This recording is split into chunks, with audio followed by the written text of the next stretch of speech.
Nagluto ako ng bagoong sa alamang. Ngayon lang. Sakit sa ilong. Hinatid ko lang ulit yung aking anak sa sa school kasi dito nga siya nagla-lunch, diba? So paghatid ko sa kanya,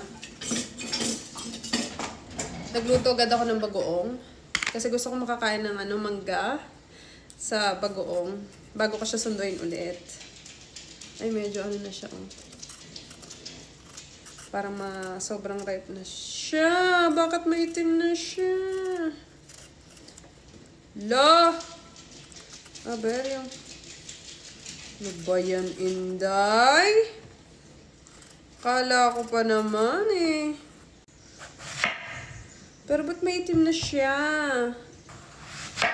Pero laban lang. Laban lang. Masarap ba ito, oy? Bakit mag-itim na siya? Aber?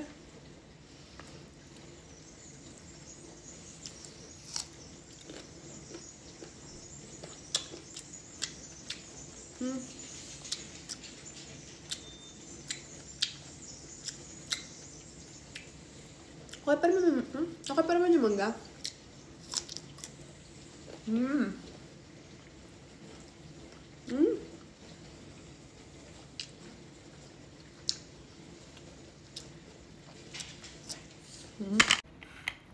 Masarap yung pagkakaluto ko ng bagoong.